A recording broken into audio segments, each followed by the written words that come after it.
The red and white ribbons on the crosses, a wreath of flowers and the memory of a trip. The trip that brought a group of Poles from the Soviet Union to the Holy Land in the midst of World War II was very long. Imprisoned in Soviet gulags, once released, many of them joined the Polish Corps, led by Commander Anders, created to provide support to the Allies against Germany.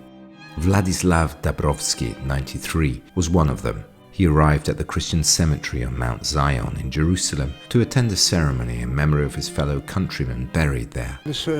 After the invasion of Poland, when I was only 16 years old, I was deported to Kazakhstan.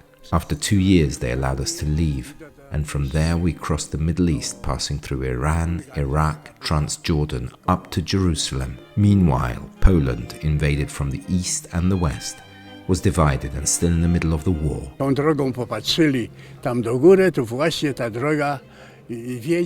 Look, a little further. This road leads to the Wailing Wall. I remember going there with a group of companions. We prayed in that place. Around us there were many Jews praying, and we prayed too. I took a piece of paper and I wrote, I ask God to allow me to see my family again and to return to Poland. That's what happened in the end, not before a few years. Many of the tombs on Mount Zion tell the story of those who were unable to return home. They are mainly elderly civilians or those who have suffered from the difficult conditions of the Soviet camps. In Poland, before the war and even today, there are mostly Christians, and for them the Holy Land is something incredibly important. Unfortunately, many Poles were unable to return to their homelands.